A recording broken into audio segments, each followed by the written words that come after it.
নাসিরউদ্দিন পাটোয়ারি তার সীমা লঙ্ঘন করেছেন এবং তিনি বলতে বলতে আর কোনো কিছু বাকি রাখেন নাই। ছাত্র দলের ধৈর্যের পরীক্ষা আপনারা নেবেন না, তাহলে পরিস্থিতি আরও জটিল হওয়ার সম্ভাবনা রয়েছে।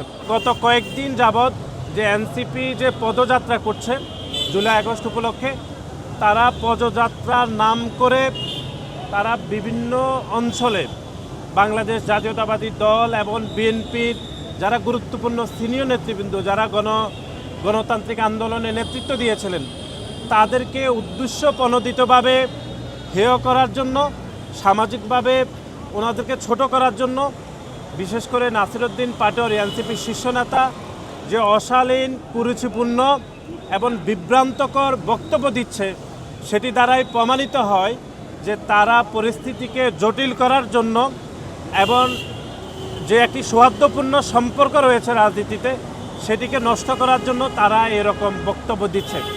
এবং এনসিপির নাসিরউদ্দিন পাটোয়ারির কোনো বক্তব্যের সাথে এখনও পর্যন্ত এনসিপির অন্য কোনো শীর্ষ নেতারা দ্বিমত প্রকাশ করেননি।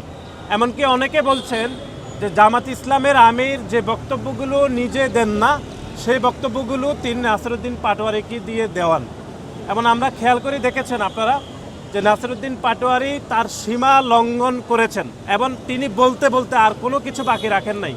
দেশের মানুষকে প্রতিদিন সুরক্ষিত রাখার প্রত্যয় নিয়ে সেফটি কেবলস সহ এলো সেফ সিলিং ফ্যান। আমরা মনে করি যে আমাদের ধৈর্যের পরীক্ষা আপনারা আর নেবেন না।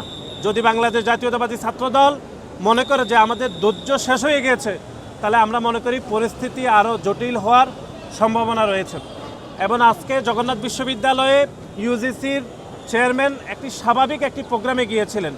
সেই প্রোগ্রামকে কেন্দ্র করে ছাত্র শিবিরের সন্ত্রাসীরা শুরুতে মব তৈরি করেছে এবং মব তৈরি করে ক্যাম্পাসকে অস্থিতিশীল করার অপচেষ্টা করেছে। সেখানে বাংলাদেশ জাতীয়তাবাদী ছাত্রদল এবং সাধারণ শিক্ষার্থীরা তাদেরকে প্রতিহত করেছে।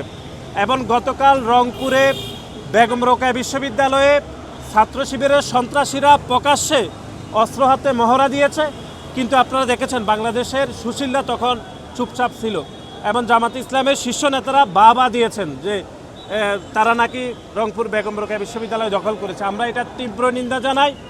আমরা আবারও বলছি, ছাত্র দলের ধৈর্যের পরীক্ষা আপনারা নেবেন না, তাহলে পরিস্থিতি আরও জটিল হওয়ার সম্ভাবনা রয়েছে।